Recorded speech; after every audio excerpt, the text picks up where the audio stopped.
Donald Childs was only 35 years old, and that fact probably helped him survive a heart attack caused by seeing a monster in his front yard. He got out of the hospital 2 days after the incident. When asked about the sighting, he told local police officers of a tall humanoid creature with a hairy face and an indescribable collection of clothes on its body. This report would be the first of many in Lawton, Oklahoma in 1971. The monster was described as wearing pants that were much too small for him. In West Lawton, people claimed to see something monstrous running down the street, dodging cars, and causing nothing but chaos. It ducked behind some bushes before getting up and continuing to run. According to Officer Henry Ezell, apparently it took 20 minutes before the monster got off the road and ran onto private property.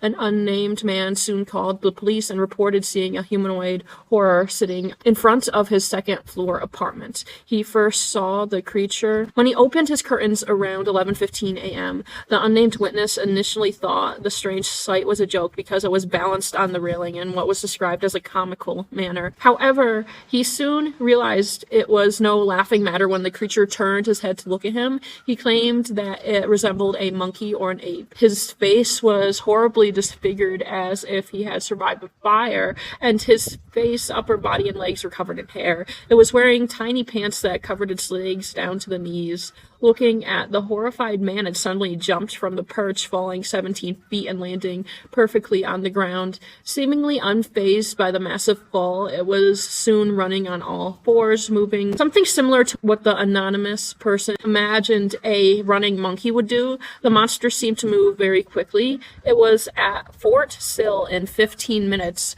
where it scared a bunch of soldiers. These usually tough men had to admit that this creature really scared them. The werewolf was seen on Friday and Saturday night before his reign of terror came to an abrupt halt. The commander of the local police patrol division sent out an alert to ask his men to be on the lookout for werewolves. Interestingly, the monster was seen in Arkansas. It has been suggested that this panic was orchestrated by a teenager at the local high school. Apparently, he just wore a mask and jumped out of the bushes at people and was quite a known troublemaker in the area. The front page of the Lawton Constitution apparently featured a photo of the local police chief wearing the mask in question and laughing. The werewolf was apparently never described as having a dog's muzzle. Instead, it had a grotesque and hairy face and moved like a prey. One would almost have to suggest an ape or an hairy humanoid identity for the creature in question, if it were not for the creature's legs wearing shorts. Some people have speculated that all the panic may have been caused by a hoaxer in a werewolf costume, but that becomes unlikely when you face the fact that the creature went away and perfectly landed a 17-foot drop.